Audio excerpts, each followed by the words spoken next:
gastrointestinal health. Actually, pay attention, guys. Pay attention. Very important. You're going to have enough time anytime to look at everything else I'm giving you. Okay? There are 6 systems that we work on in our clinic. 6 physiological systems. So I'm going to take you through. Can you put up the TV? Well, I'm going to take you through the 6 physiological systems.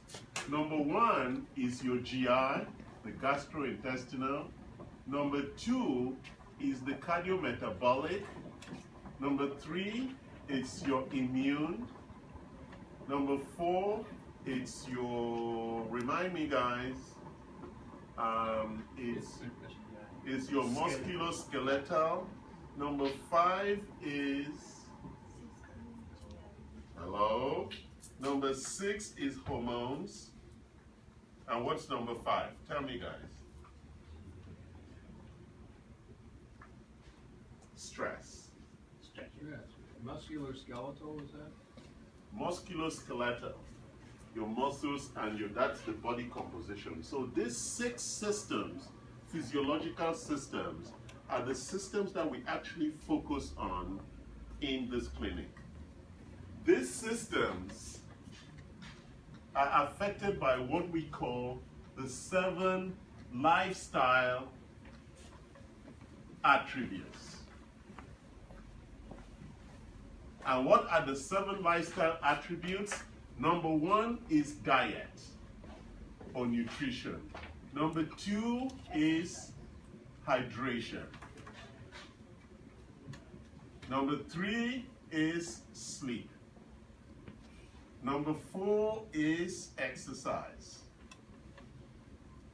Number 5 is toxicity.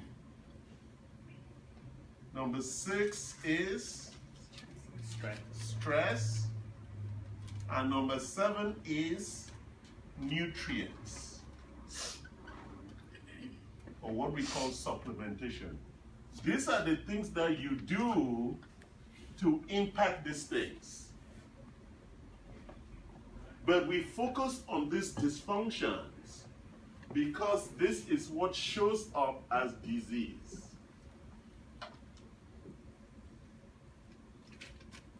Is that making sense? What's number 7 over there? Can't read it, right? It's a nutrient, so supplementation.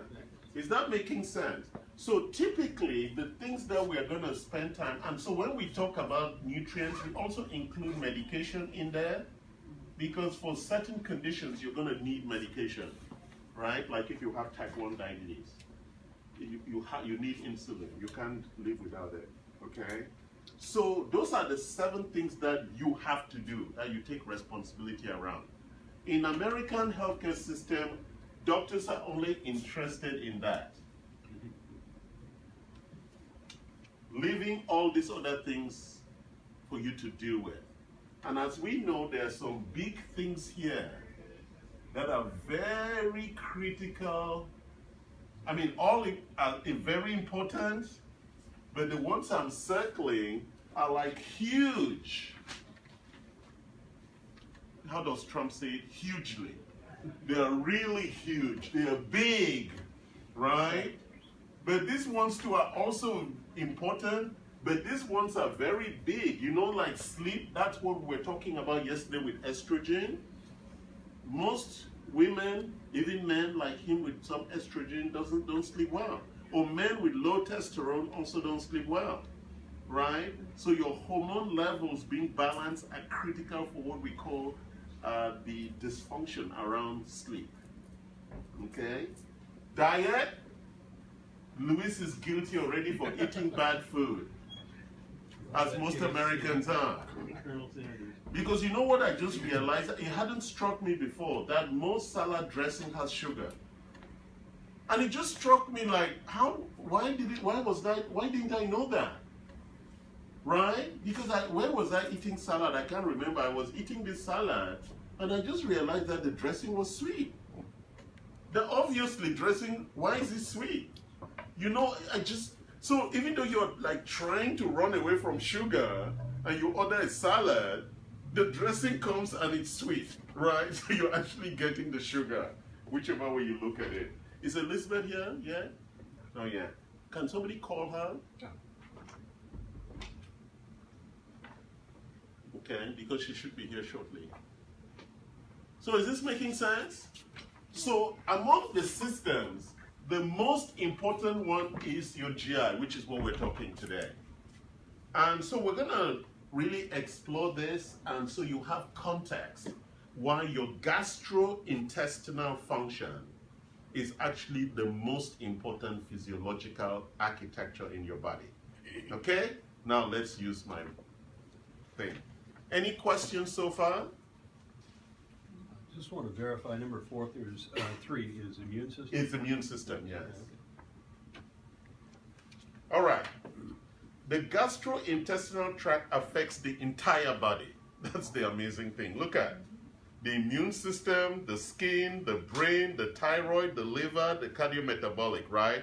It affects everything. They call it the pillar of health. So let's open the first page, the GI tract and your health. A healthy life starts in the gut. Did you hear that? No Coca-Cola.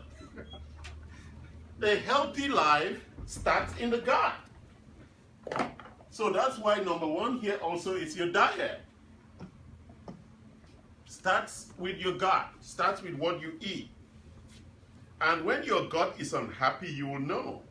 When problems occur in the gut, they can manifest anywhere in the body in a wide range of symptoms. You see, that's the issue. I may drink Coke and it will show as something else, and you will drink Coke and it will show as something else. Do you understand that? We all are not going to have the same symptoms. Why, James? Why are we not all going to show the same symptoms with the same physiology, bullshit? different Also on genetics, exactly. Because we have different susceptibilities genetically. You see that? So when things show up as diabetes, oh, that person is diabetic. Diabetes is just a name. Diabetes is a collection of biomarkers, clinical markers that are out of whack. So in some people we show as cardiometabolic disease, in some people we show as diabetes, in some people we show as arthritis, in some people it manifests, and it's all around the same physiological challenges. Do you understand that? Okay, good. Questions? So keeping the GI tract healthy can ultimately improve overall health and quality of life. So when we talk about our 24-month program here, the first 6 months, we focus on your GI. Because we think that once you get your GI right, almost 80% of your symptoms will go away. These other things will just be to confirm and follow up. Because we know that this one also could be creating a lot of problems. But once your GI is good, most of the issues that you have will disappear. So we're going to talk about those things. So number 1 is your immune system. 70% of your immune system resides in the gut, and the two have a strong interrelationship. The immune system and the gut, they are like mother and daughter. The immune system and the GI tract work together to protect the body from incoming harmful microorganisms or toxins, which increase the damage to the lining and inflammation. 2 big reasons why you get ill. Do you understand? All from the gut. And you know that the gut is one of the longest organs from the body, right? From your nose, mouth, all the way to your poo. And that's where 70% of your immune system resides. Why do you think that is? Why is 70% of your immune system along this line? I'm asking her. Oh, sorry.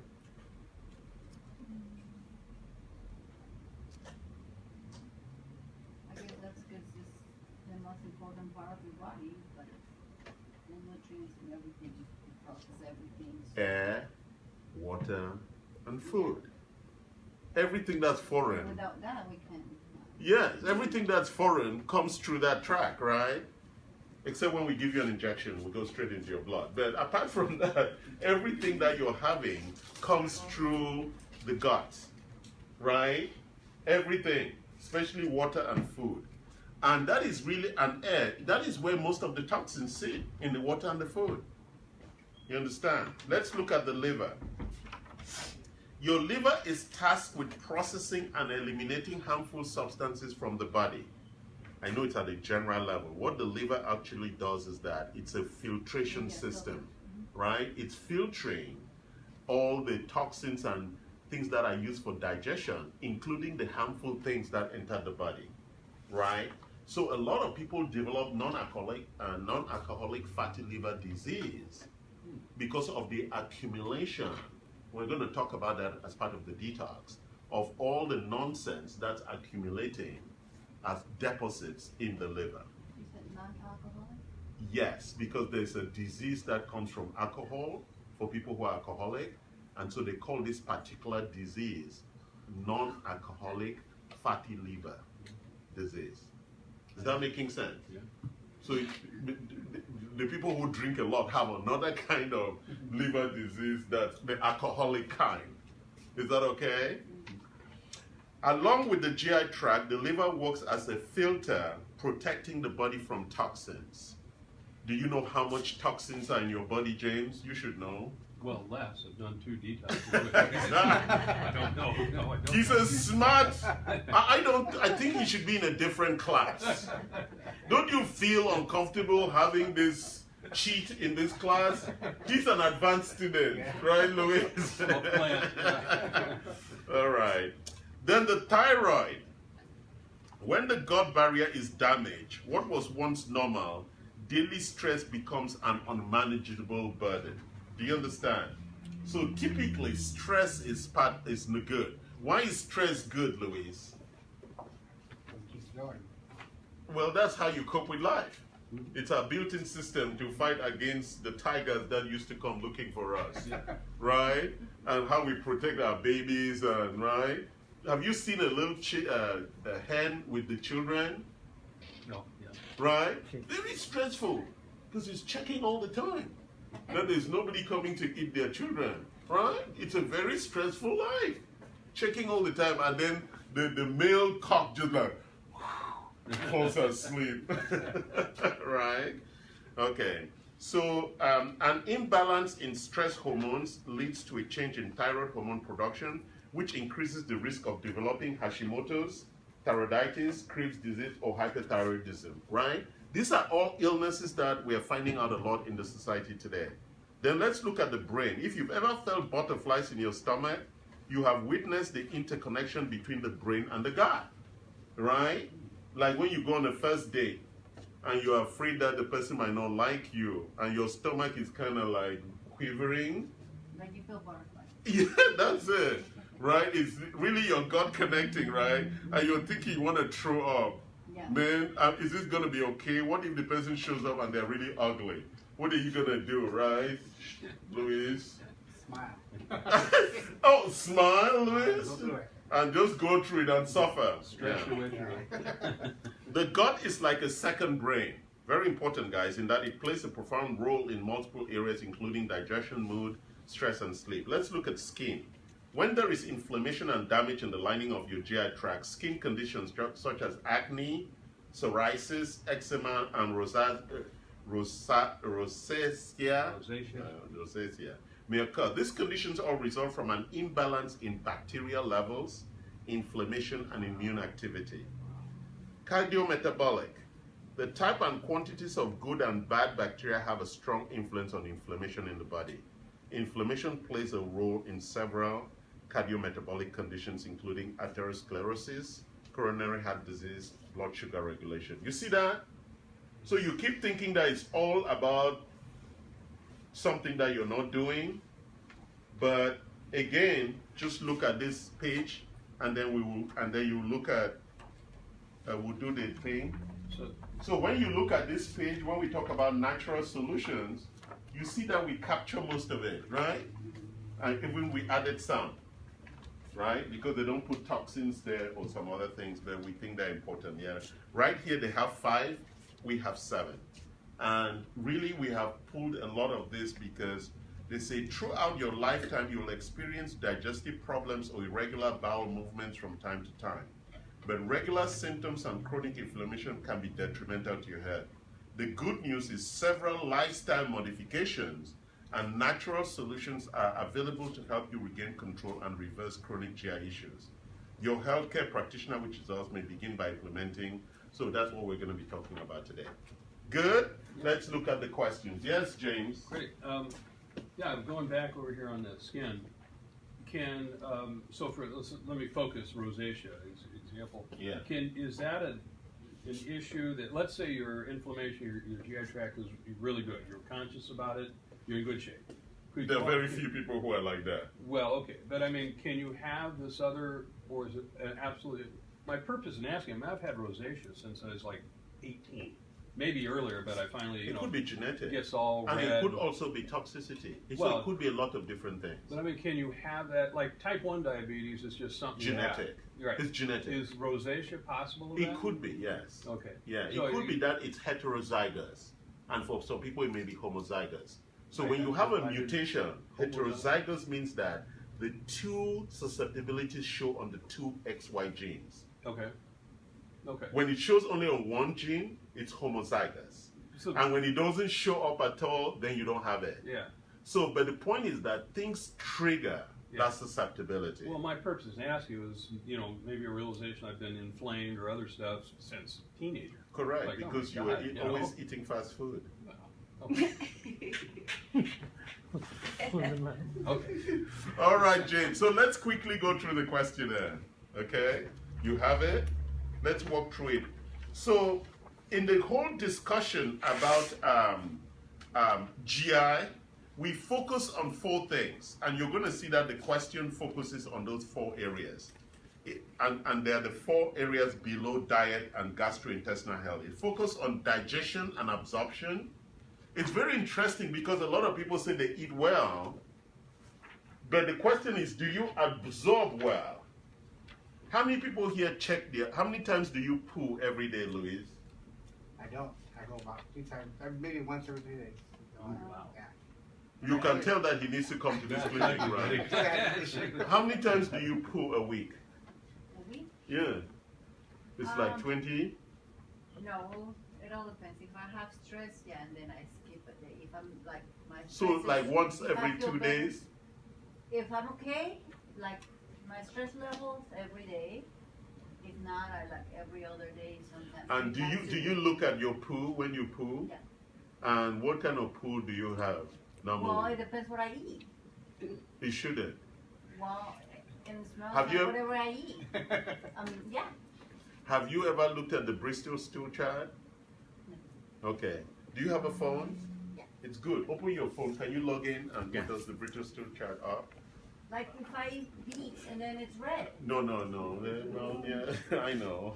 But we are looking at the consistency of the poo. Okay. Yeah, is it a good, cool poo looking poo, or is it It an varies. ugly looking poo? It varies. You see? No, you're Rarely it's nice looking food. really. Rarely. I know it's bad. And I eat well, but my stress. I like the way she's conditioning it with stress. We all have stress, but my poo is so good I could eat my poo. Oh, yeah. Now let's go ahead. I have an amazing looking poo. What about you? Your poo is good looking poo? No, everything is good. I don't understand. Okay, let's go through the question quickly. What Why was he- the website you said you wanted? he's gonna find it. It's Oh. called the Bristol Stool Chart. Bristol Stool Chart. So it's always good that you have that printed and put above your pool stool. Mm-hmm. How many people here also use that stool that you put your legs up to poo? What do they call it?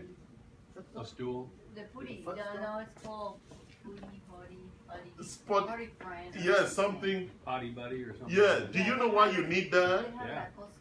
Yeah, it allows your poo to clear. You know, in the old days, we used to stoop to poo.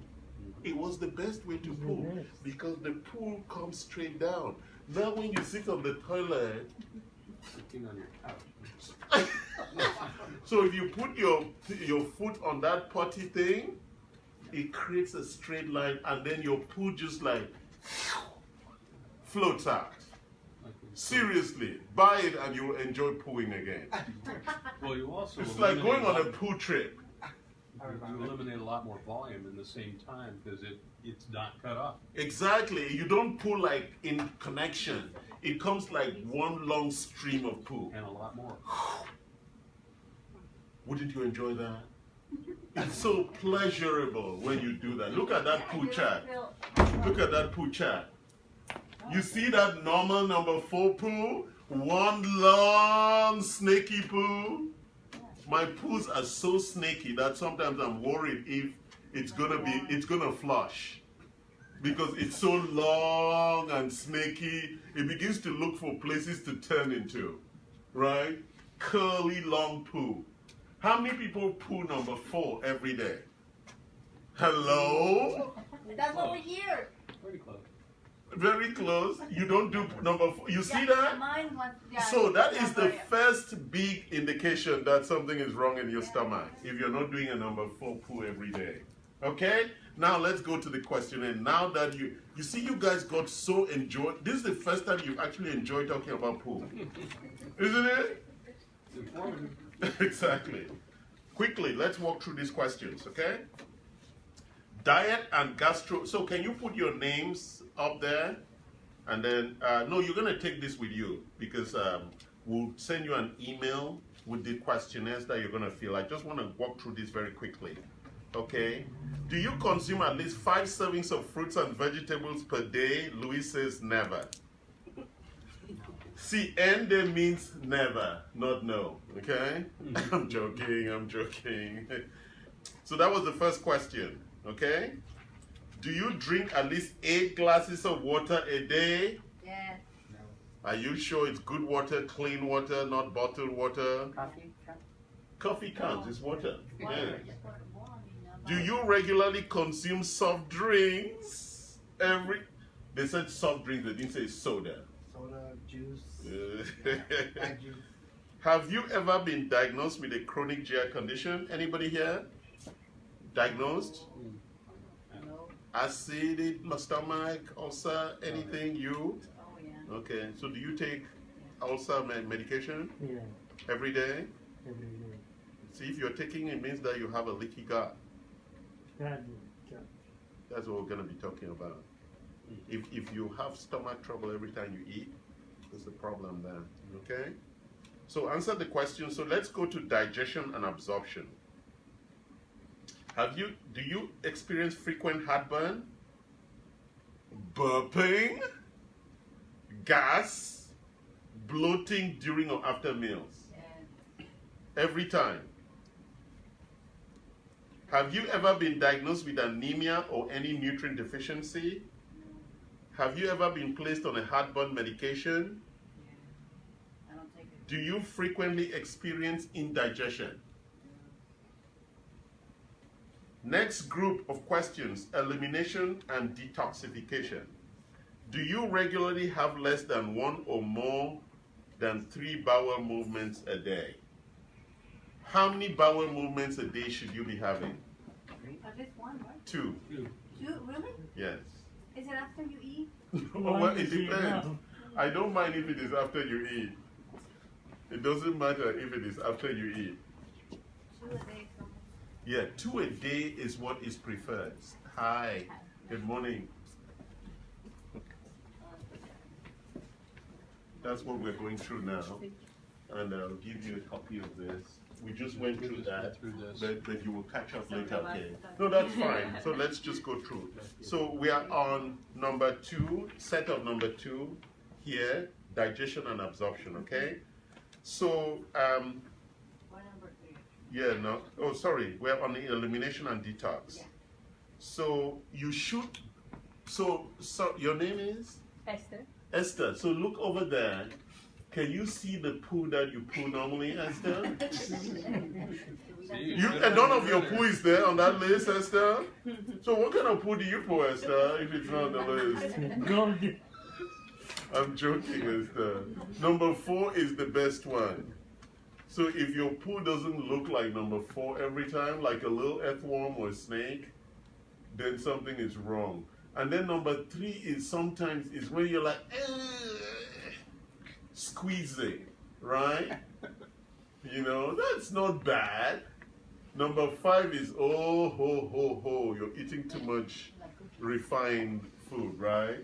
So it's a very important thing for you to have in your bathroom. So what happens if it sinks, if it flows? What is that about? I think it's just depending on, matter? it doesn't matter now, whether it Is it sinks true or it that if floats. you eat too much grease and then it stays in the, The float, the greasy food float.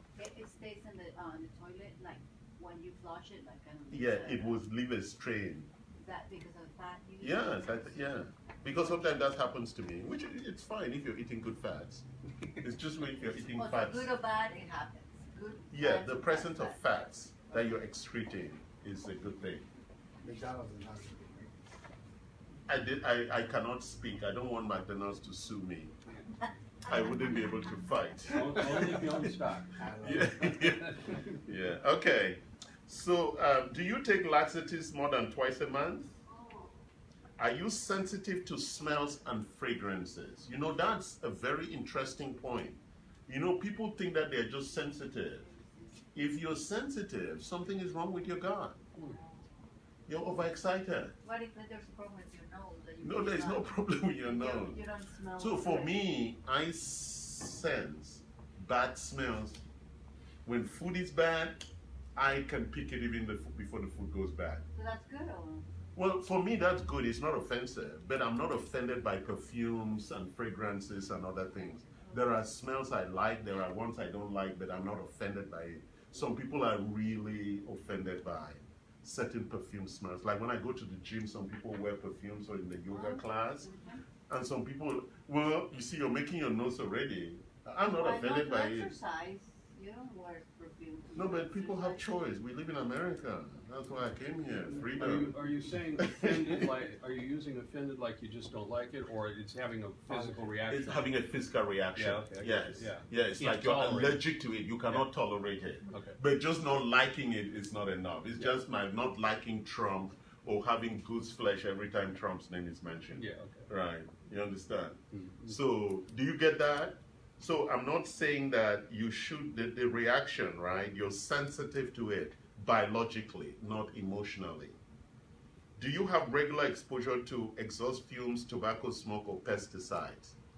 Right? Most of us do, because a lot of the farming in America uses pesticides.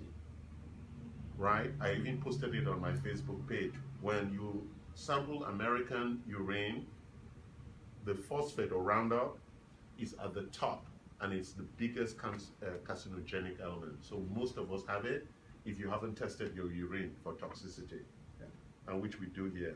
Commercial paints, paint, cleaning chemicals, and volatile fumes. So for example, when I step into a bathroom that they have just cleaned with chemicals, I can sense it, and you should not be breathing that air.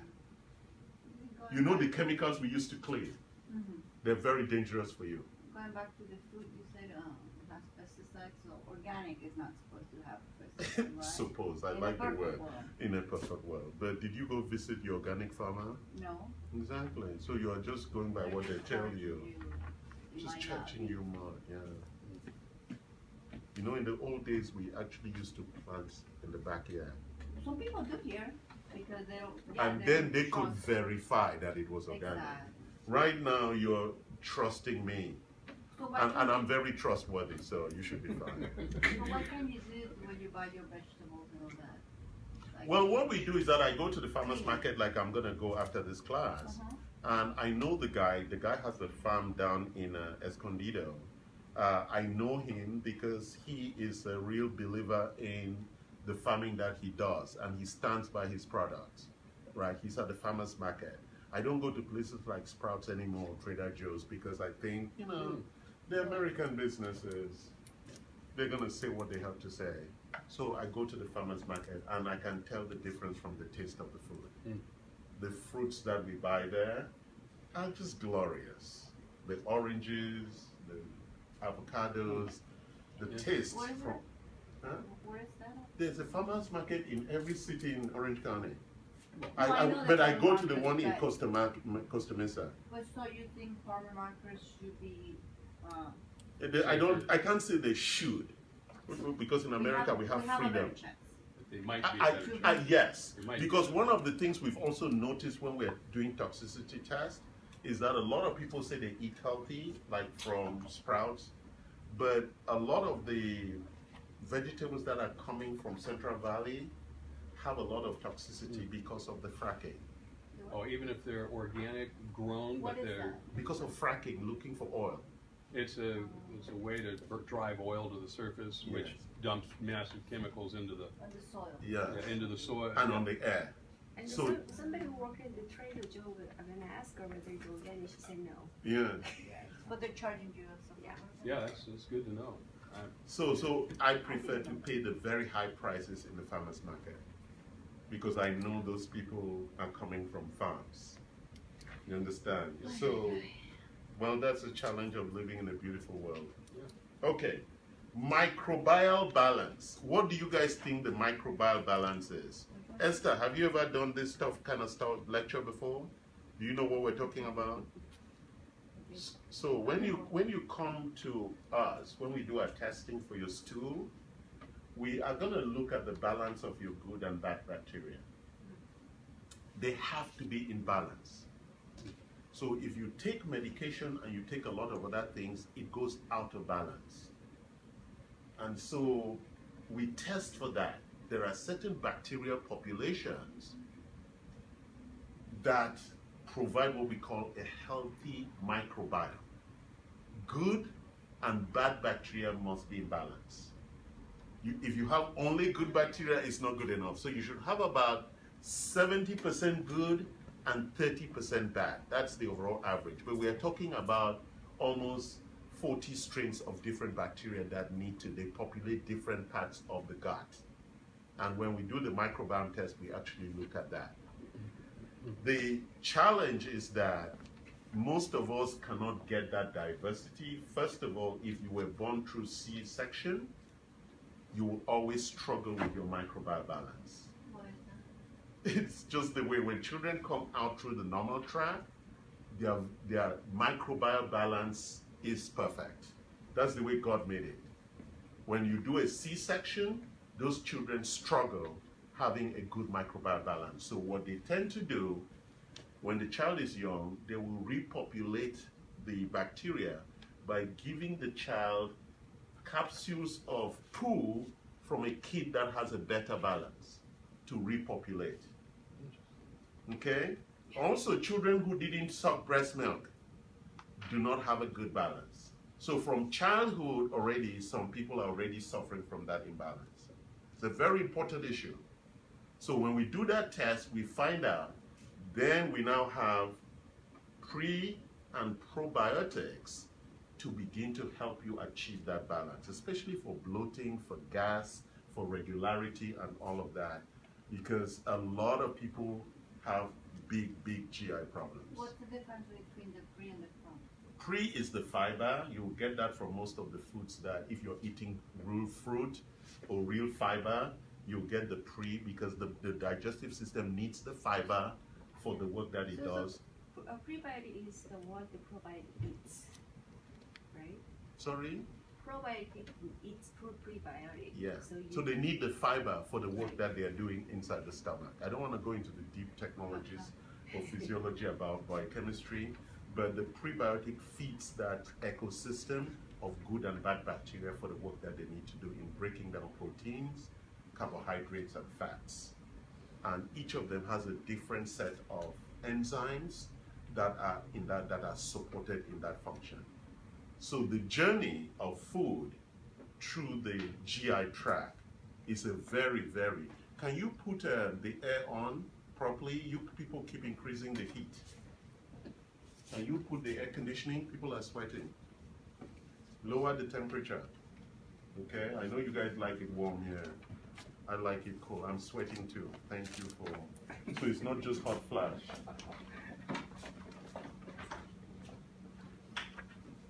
Okay. So the microbial balance on this list is a very, very important aspect. So for example, I take 2 kinds of probiotics every day, right? Because you need to also create what we call diversity in your microbiome. Very, very important, right? So if you use antibiotics, your microbiome is already out of balance, so you need to repair it. If you're on medication, you need to consistently repair it. What if we are anti-inflammatory? Same, it's the Yes. same concept as the Yes. antibiotic? Yes, it is. Yes. Let's look at that. Do you experience abdominal bloating, pain, gas, constipation, or diarrhea? It will be part of that issue. Have you ever been diagnosed with chronic fatigue syndrome, fibromyalgia, or IBS, irritable bowel syndrome? Do you experience poor memory, difficulty concentrating, or brain fog? This is one of the big challenges that I have even with my staff. You know, I notice that most Americans who don't eat well have lousy brains. They don't remember, they cannot read. So it does have to do something to do with your brain when you eat bad. Huh? Yes, you become stupid. Makes you foggy, yeah. Yeah, you become stupid in class. Yeah, eating well is important for your brain acuity. That's why after you take some lousy lunch, you're like a slug, like a snake that just swallowed a rat. Right? You're just sluggish, your brain is dead. You can't even remember which way you have to exit on the freeway. So why do you get sleepy after you eat sometimes? Because it's No, too no. much sugar. I would Even- not but want to if be you- your Yeah, No, lead because driver. the Milk. oxygen concentrated on the stomach to If you are feeling sleepy after lunch, something is wrong with your blood sugar. Oh, yeah. That's it. You should not be. There is something else, maybe. Can I say it? And the what? The oxygen, which usually goes to your brain, now goes to your stomach to For the digestion. digest the Yeah. food. But it's because of the overwhelming glucose spike. Yeah. Okay? We'll talk about that. So now let's talk about the barrier function. How many people here know what the barrier function means? Yeah, maybe. Yeah? Tell us, James. Well, at least I can think about it for the brain. It's the, getting nutrients into the brain, crossing the, like blood going through so that the oxygen the can get in your blood-brain brain. barrier. There we So go. yeah, so in the brain we have the blood-brain barrier. You know that blood doesn't go to the brain, No.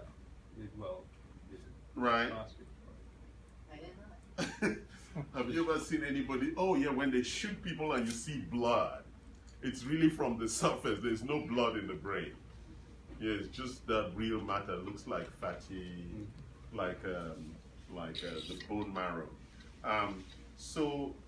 When we talk about the barrier function for your GI, we're talking about a one-layer thin cell, the lumen, that lines. It's a very thin layer of cell that lines everything from the stomach right down.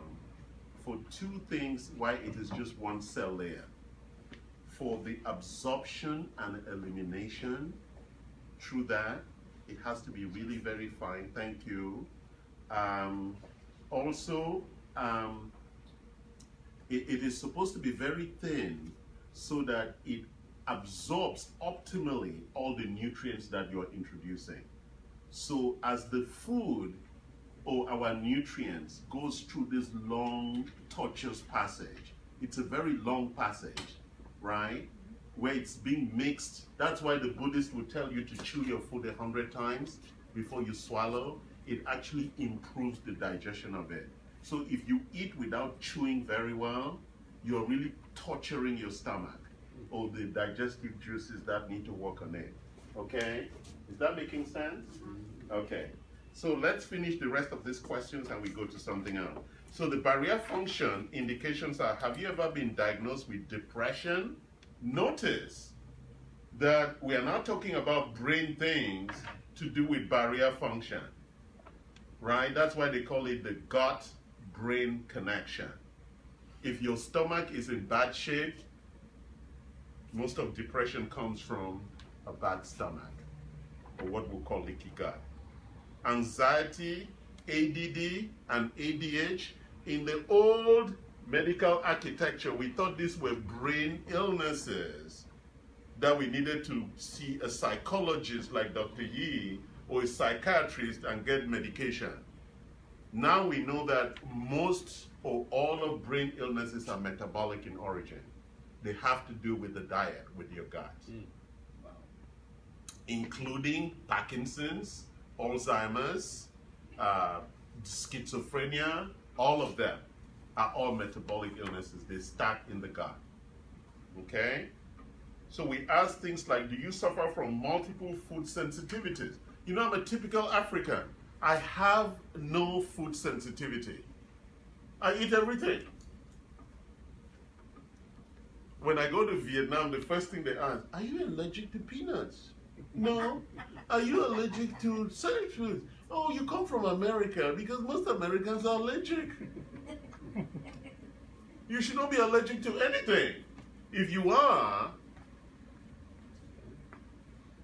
do you experience skin issues such as acne, rosacea? I keep forgetting how to pronounce it. Rosacea. Rosacea, thank you.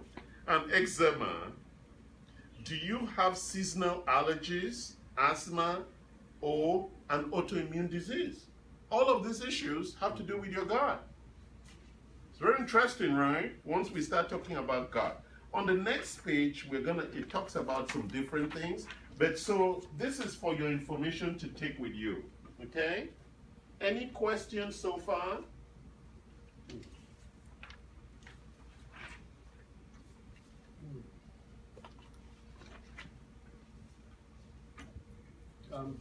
Could you clarify what an antibiotic is? I mean, if you take an aspirin, what is an antibiotic versus other over-the-counter stuff?